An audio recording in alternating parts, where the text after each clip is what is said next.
Chapter 3 will review the theoretical perspective of role development.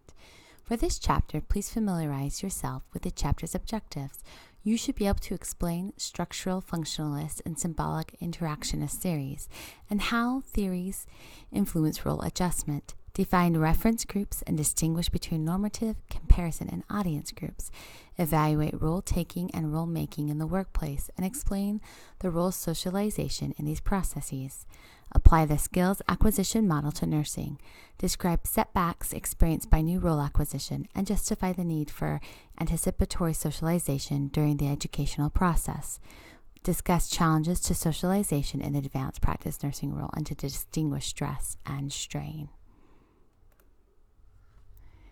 The structural functionalist theory is based on the assumption that roles are more or less fixed within the society which they are attached. In this theory, opportunities for individuals to alter patterns of social interactions are limited. The symbolic interactionist theory has a more individualistic perspective.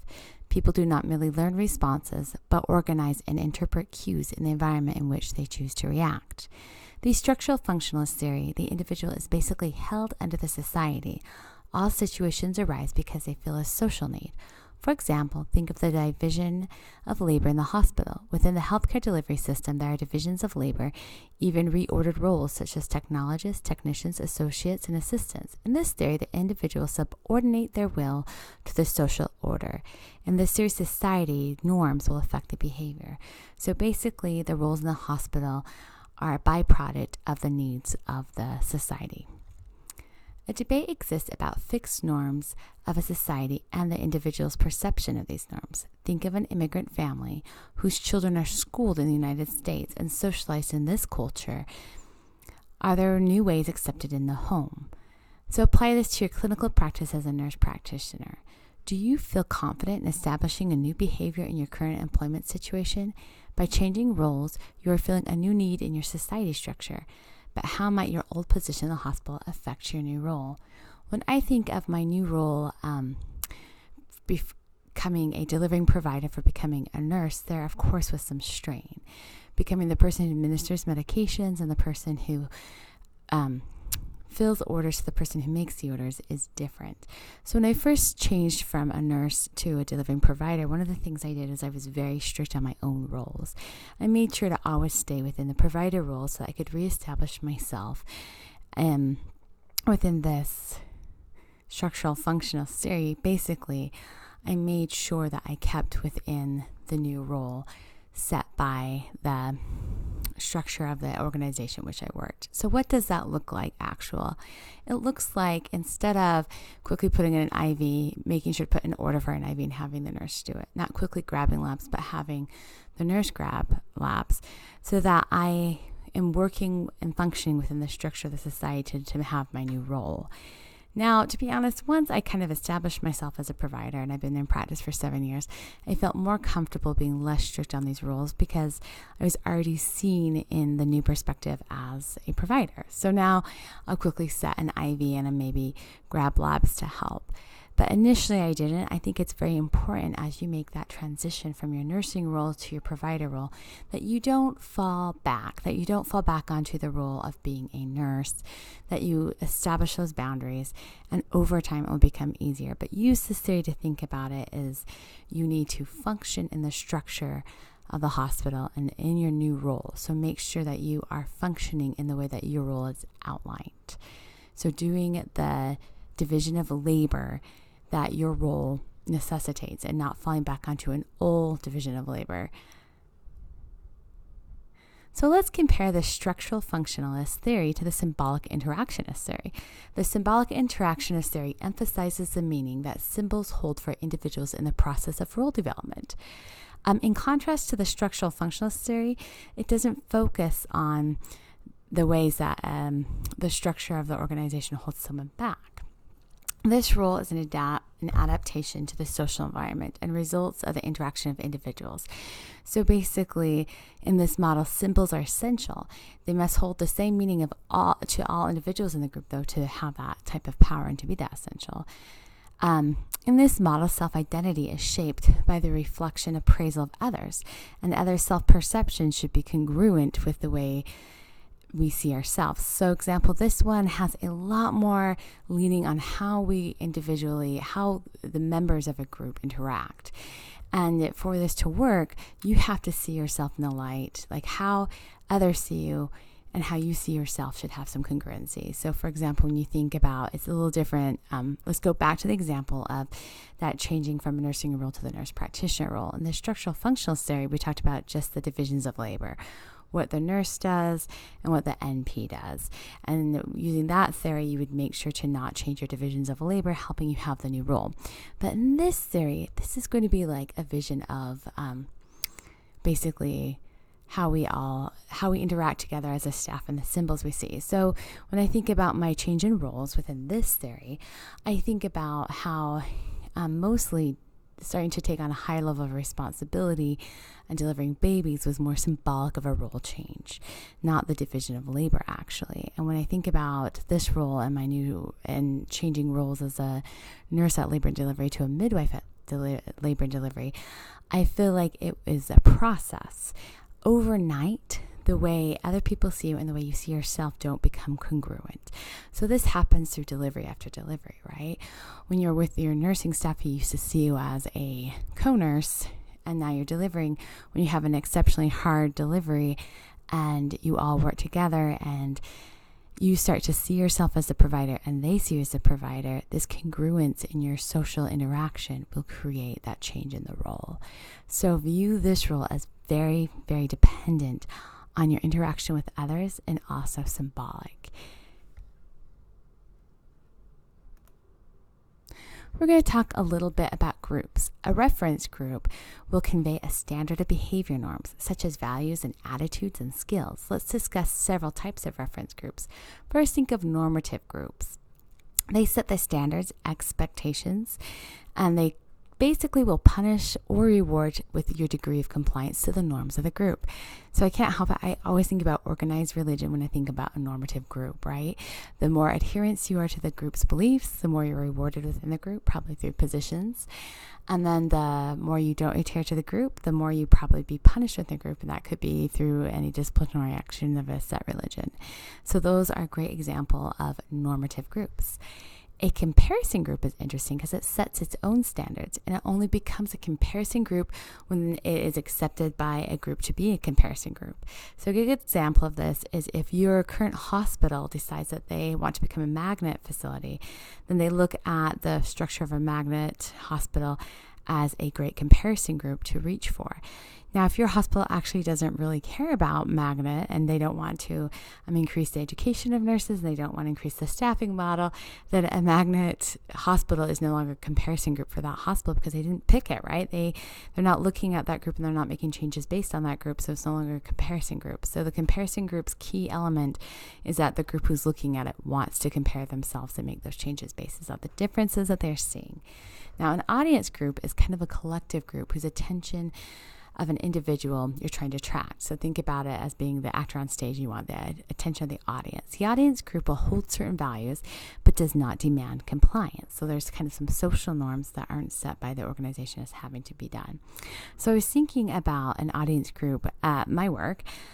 For example, when it comes to the medical assistants, it is not a set standard in our institution that they collect PIH labs when a patient comes with elevated blood pressures. But for any pregnant woman who shows up with a pressure over 140/90, I know I'm going to need a CBC and a CMP and a total urine protein. That's a standard of care. So when a medical assistant goes ahead and grabs this, they're fulfilling like a social norm, but not something that is a set rule in our organization. So we didn't demand compliance, but they certainly get my audience, right? When I see them go above and beyond and the labs that I need are already collected on a patient before I see them, they are grabbing my audience, even though the behavior wasn't one that demanded compliance. Okay, let's just do a quick knowledge check-in. Which of the following is an example of a comparison group? A family who donates to charity, a nursing staff at a magnet facility, a community that hosts health fairs, or a church that houses the homeless? And again, that's a nursing staff to a magnet facility. And the key, they were all great selections, right? Good choices. But what makes it a comparison group is that it's something that the group chose to look at, right? So one organization looking at another organization and trying to adopt the changes that they've adopted makes that second organization the comparison group. And the key element to that, again, is that they adopted that group to become a comparison group. All right, let's take a quick moment, and I want to give you a scenario, and I want you to think about it in both a structural functionalist and a symbolic interactionist perspective. So in this scenario, an adult nurse practitioner is working in occupational healthcare as an occupational healthcare provider. In addition to working with several physicians, the clinic also employs several medical assistants and licensed practical nurses. The physicians in the clinic are beginning to prescribe an injectable medication that can be administered by the healthcare providers. However, the medical assistants and licensed practical nurses would require specialized delegation protocols and training before being able to administer the medication. During a staff meeting where the medication administration protocol is being developed, an adult MDP becomes frustrated when the physicians all suggest that the best approach is to just have the MP prepare and administer the medications when they order it for a patient. So let's think about the theoretical perspective and argue a case for the physician's view, and also think about the symbolic functionalist group. Okay, so in the structural functionalist role, the MP's role is subject to the social needs. These injections being administered with the least amount of training.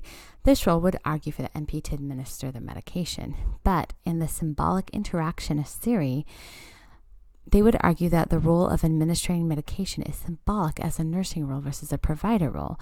So in this theory, the nurse practitioner, by administering the medication, would be changing her role as a provider, and it would be symbolic at this clinic and making her more of a nursing role. So what would you do if you were the nurse? One perspective, the structural functionalist, would say the MP should just administer the medication. The needs of the group outweigh anything, and she's subject to those needs. But under the symbolic interactionist theory, we think about how we interact as a group.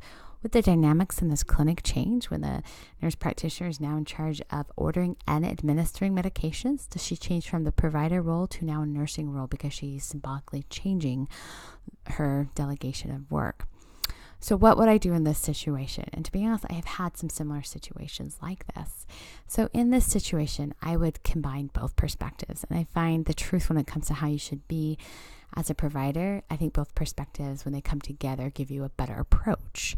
I would tell the physician that a safety check is having the provider prescribe the medications while a nurse or MA administers it, because it's a good medication check. However, I would love to facilitate this administration of the medication by helping provide the education needed for the medical assistants and the LPNs. That I would go ahead and do the legwork for that training to make sure they could administer it. And this solution would kind of change my role, still keeping a symbolic leadership role in the clinic, because as the nurse practitioner, I'd be in charge of educating those people versus administering the medication. But it also would work for the structural functionalist theory, because I would be changing some of my job delegations to meet the needs of the current clinic. So just some kind of ways to think of how you were going to, work your way as a new nurse practitioner to maintaining your role, because I think it's important to keep the advanced practice role and not lean back into a nursing position. Let's talk a little bit about socialization, which is related to behavior change in a job. When adopting less desirable activities in your role as a nurse practitioner, the first order of change is going to be you accommodate the behavior, and then it becomes assimilated.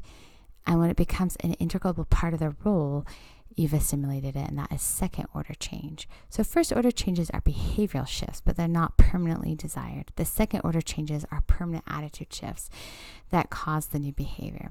The old ways are gone and are replaced with the newer version. The skills acquisition model states that experts perform as novices when they enter new roles, but proceed to acquisition at a quicker pace. So when I think about this, I think about the nurse who's been like a labor and delivery nurse, or any type of nurse specialty really, but like 15 years into practice, they become a nurse practitioner. This is hard because they have been an expert in their field and they're going to now enter as a novice, right? And it's hard to go back into a new role when you've become an expert in your current role. But I have found when you come with a really good nursing base that you will go through these phases, stages basically, or levels of skill acquisition quicker. So your nursing experience will definitely help you. However, you still are going to enter as a novice. The role acquisition is a combination also of knowledge and skills acquisition for the entry level registered nurse to an advanced practice nurse. The new advanced practice nurse student often reports periods of regression, anxiety, and conflict before they incorporate the new roles into behaviors. So in short, it's stressful having to adopt a new role when you've become an expert and not been stressed at work, to go into a role where you find yourself consistently having to learn new things and pushed.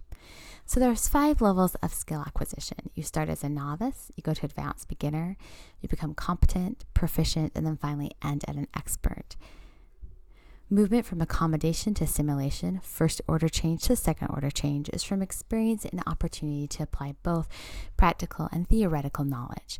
The advanced practice nurse starts as a novice. He or she will gain didactic and clinical experience mid-program and become an advanced beginner. After completing an internship, fellowship, or capstone experience, the student should become competent. The goal when you graduate on this continuum upon graduation is to just become competent. We expect you to become a competent, safe beginning provider upon graduation. After your first year of practice, you become proficient. And the expert status generally does not occur until 5 years of clinical practice. So a lot of research shows that nurse practitioners and physicians generally get most of their gains by the end of 5 years. Of course, there's gains to be reached after that, but I think you will find, even though after a year you become more comfortable, that's really the 5-year mark that you become more that expert within your role acquisition. Okay, let's pause for another knowledge check. According to Benner, which of the following is one of the 5 levels of skill acquisition?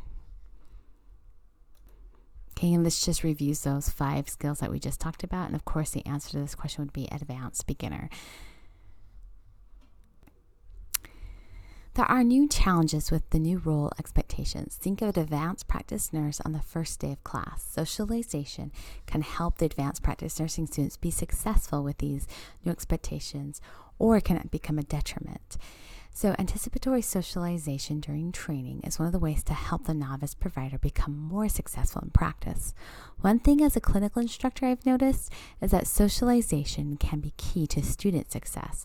I have watched cohorts that bond well and tend to help each other keep on track of assignments, talk about care plans, and generally hold each other up. Their learning is amplified by their social bonds. They enjoy the program more, and they have friends to commiserate with, right? Basically, that social support helps them get through this program. Some cohorts, in contrast, I've noticed, will compete and do not socialize. They have no shared knowledge amongst each other. They don't share care plans. They don't help each other with clinical site findings. And they typically, because they're competing and not boistering each other up, struggle more as a group. From my perspective, as a group to learn, it is better if you use some anticipatory socialization. You do better when you have each other to support each other. It will help you become more successful in the learning process, and also I think it makes it more enjoyable to go through this with a friend. So my advice this semester is to try to see some classmates that you can connect with and use that social support to help you more successful in our program. There definitely are some challenges to socialization, especially for students. For example, our program is long distance. Many of you cannot meet over coffee to discuss today's lecture. You also have busy jobs and homes that might keep you from socializing with classmates. There are some common barriers because of our busy lives and the change in the education system from a brick and mortar classroom to the online venue. However, just like technology might keep us more distant, it can also keep us more close, right? It's not hard to give each other a quick text message like, did you remember to turn this assignment? What did you think of this reading assignment? I didn't quite understand the different theories reviewed. What did you take? All of these can be ways to overcome these challenges and help you ultimately have a better experience. And I want you guys to have a good experience. So this is a good time in your training, because you're in the beginning of the program, to meet a couple of friends who are also going to be in your cohort and try to use socializations to be successful. So let's talk about stress. This is typically located in the social structure. It's external to the individual. It basically occurs when you feel incompatible with the normative expectations. Basically, society has given you some expectations that you perceive you cannot do, right? As the brand new nurse on the unit who's barely learning how to work, and she was given 6 patients when she anticipated 4. She's feeling stress in her abilities compared to the expectations of the charge nurse. Some sources of stress are due to training not meeting all of the changes in the healthcare system. And some of the stress you're going to experience as a new provider might be in perceptions that you weren't provided all the education you need for your new role. I hope we provide you with a lot of education, but to be honest with you, we will not be able to prepare you for all the things you're going to encounter as a new provider, so you're going to feel some stress. For example, I was trained for a midwife to do normal deliveries. I was trained basically for when things go well, but I work as a midwife in an obstetric ER. All the patients I see and all the deliveries I do are only high risk. None of my clinical training applying to what I do today in my job. And because none of my clinical training transferred over to my current role, there was a lot of role stress in my first year of clinical practice. And the reason it worked is typically our ER only hires midwives so they can deliver babies, but there's no, an obstetric ER is kind of a new thing. And so there's not programs that actually make midwives who are trained in higher risk. So because of this, the institution makes a longer training period for your role, but there's still a lot of stress. And then you might find yourself in similar situations. We train you as an FMP, but you're going to be in a clinical practice that utilizes you in a way that we didn't anticipate. And you'll find some role stress as you make up the difference between your clinical education and expectations of practice.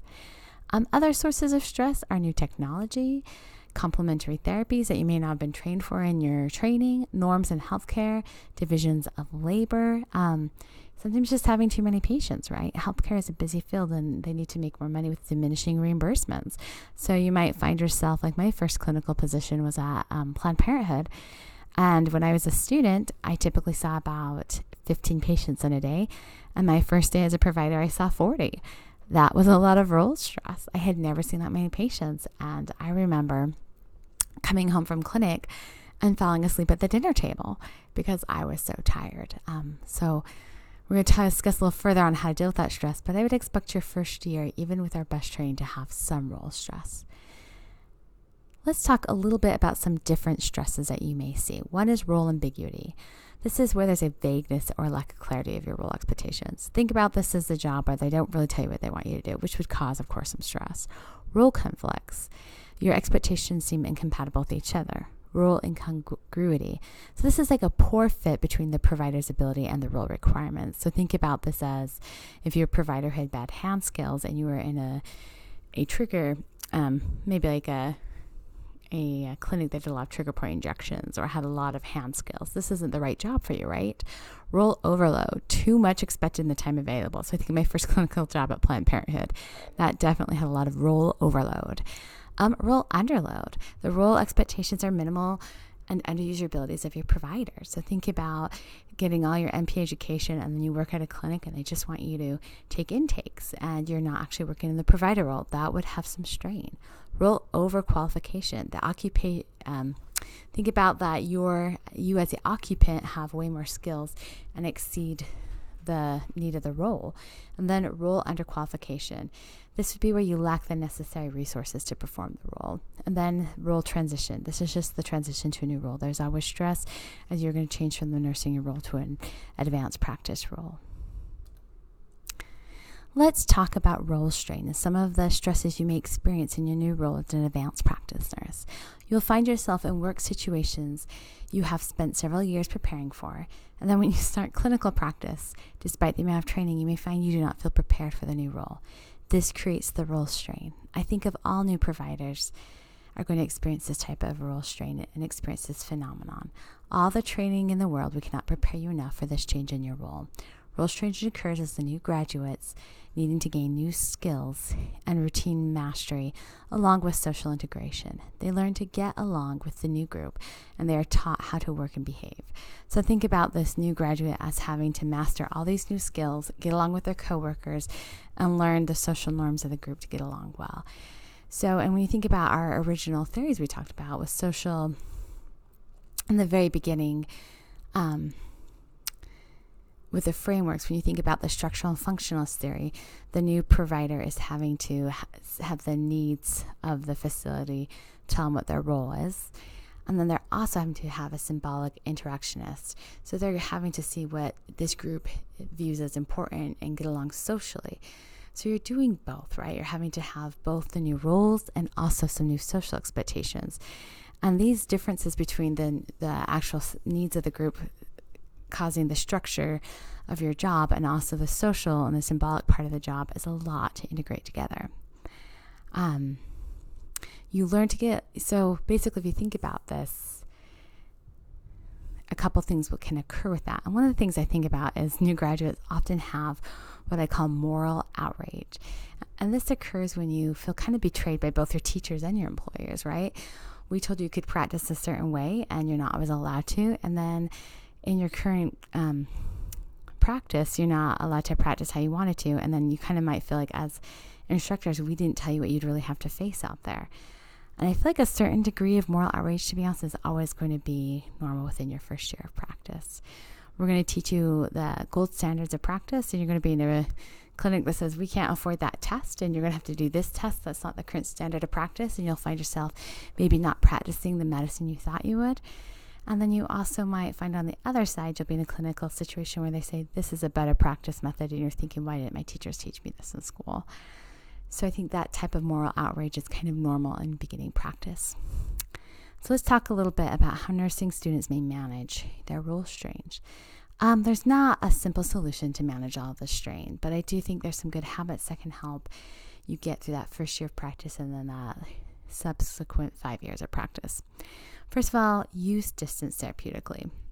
I want you to let other people fail and learn from their own mistakes. I'm a constant hero in some ways, and when I think about that, it's because I might work with somebody and it's not my job to fix them, but I don't want them to fail. Well, that's causing role strain if I'm fixing a problem that's not my problem. So I try to distance myself and let them do their thing, unless, of course, it interferes with patient safety, right? We should always, at the key of our practice, have the well-being in our patients at the key in the heart. Decide who owns the problem. If it's not yours, don't feel an obligation to fix it. In my current work, our schedule is a major problem. I have a set schedule, but we have people who will call in sick for 5 shifts in a row. This used to totally stress me out. And I have finally decided I'm not the person in charge of the schedule. I work my shifts. And if they're not covered when I'm not there, I'm not going to worry about it. It's not my problem and I don't own it. Examine the quality of peer support you get and give. As a new provider, I think it is key to find somebody that can be a good peer and some good support. I would look for somebody, actually, if I was starting out again, who was like after their first year of practice, because they've gone through that change of their first year and they're becoming proficient, right? So they've gone through that stage of change all the way to proficiency, but they're so close to it that they remember how hard that first year is. So they're typically going to be somebody who's going to be a great example of peer support. Invest in upgrading yourself. Expose yourself to new experiences and learning new skills. So for example, as a midwife, my first year of practice, I try not to overwhelm myself, but I also put money into some clinical education to help me feel more proficient in my job. Trust your instincts. I'm going to promise you in clinical practice, and you know this from your own practice so far, but it carries on to a nurse practitioner. There are a couple times where I have just moved on an instinct and I've been right. One of the times I can think of is I had a G6P5005 pregnant woman. So that means she'd had six pregnancies and 5 vaginal births. And she came in so much pain and was only dilated to a 2. And she was in early labor. And I thought to myself, why? And she'd had all of her babies naturally. And so I thought, why would this woman be so painful? And then we were going to discharge her. And I thought, I just don't think she should be as painful as she is. Because she's done this 6 other times. And my colleagues said to me, well, she's in labor, that hurts, let's give her morphine, send her home. But instead I sent her for imaging. It turns out her appendix burst. She had an appendix rupture during labor. And it was a weird catch. And to be honest with you, I didn't have, based off of a clinical presentation, a reason to do all of the tests I ran. It was just a gut feeling that there was something else going on in the clinical presentation. And when my colleagues asked me, like, that was a good catch, what made you think of that? I was like embarrassed at the time to tell them like it was a gut feeling, but now that I've been in practice for longer, I feel validated in saying like I just had a feeling something was going on, so I want to be more run some more tests and make sure that it was okay.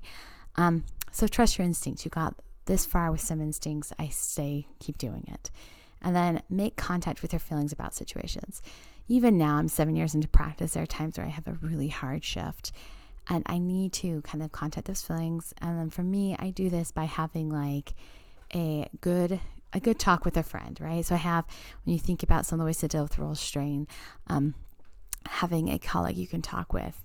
So for me, I have a colleague that is also in clinical practice in the same way I'm in clinical practice, and I'll call her on the phone and we'll discuss the situation. But what I'm really doing is I'm kind of making contacts with my feelings and having like a post-mortem of a terrible shift. And I find this helps me get through those shifts that you will sometimes leave the hospital and think, or clinical practice or office or whatever modality you're in practice with, but you will leave some days and think there's not enough money in this world to have gone through this day. And when I have those days, I make that connection with my feelings and I own that it's okay. And for me as a provider, we have different things that cause role strain, but my biggest role strain are those times where I wish I'd done better. I want to be perfect as a provider, which is an unrealistic expectation. And if I make the wrong call, it feels so big to me. And in those times, I make sure to make contact with my feelings about the situation and talk to somebody. I want you to think about right now how you can do some things to help with role strain. Even though you're just embarking on your journey for a change in role, you should experience some of that as you make this transition, but also most of you guys are in current practice in some way, and think about how you're going to help manage that strain this semester. Are there things you can do now? Are you going to decide to use distance therapeutically? So that colleague that drives you crazy at work, but you're not in charge of, are you going to just kind of ignore and realize that it's not so important to you right now and just focus on what you can change? All right, let's do another quick pause for knowledge check. An advanced practice nurse accepts a position without adequate job description and without seasoned peer for support. Which classification of role stress is this an example of? So this was a classic example of role ambiguity, where there's just a lack of clarity in role expectations. If you find yourself in your first position having role stress from role ambiguity, I would challenge you to talk with the clinic manager and be specific in what you want. One of the things I found in healthcare is if you want to exact change that you need to be specific in your what you ask for. So for example, if I was talking to my clinic manager in this situation, I would say, I need to understand what my expectations are. How many patients do I need to see in a day? What are my RVUs? What amount of money do you expect me to bring in? Where do I start and the MA stops? Is it expected that I give out the medications? Am I expected to support the physicians when they run to a delivery? And I would make sure it's very crystal clear to help them define my role. Because sometimes if you think about the structure of healthcare, you might have a clinic manager who has no healthcare or a minimal healthcare background, but more of a management background. And they might not know all of these things. So sometimes this strain is caused just by a new manager who doesn't know to be more clear. So I would set them down and say, I need more clarity in these areas. And I'd list every area I was unclear on and help clarify it. And if I couldn't get them to clarify it, then I would have to consider, is this a job I can have? Or I'd have to maybe ask them, is this a type of position where I'm to set these boundaries? And how much latitude are you going to give me in setting those boundaries, right? So those are some of those conversations you're going to want to have with your clinic manager in that first year of clinical practice. This lecture reviewed some of the social theories behind role development, role stress and strain, and our adaptation to this strain. My hopes are that this education better prepares you as a provider to minimize role strain. In this ever-changing healthcare world, we can always expect change. By adopting good habits to deal with role strain, you will improve your experience in the advanced practice nursing role. Personally, I've adopted some habits outside of the text to help with the strain of the ER. This includes exercise, transcendental meditation, taekwondo, and playing the guitar. There are social outlets that just help me deal with some of that stress I feel on a constant basis. This semester, I'd like to challenge you to find a way to offset some of your role strain. This could be anything in order to help facilitate a more satisfying career.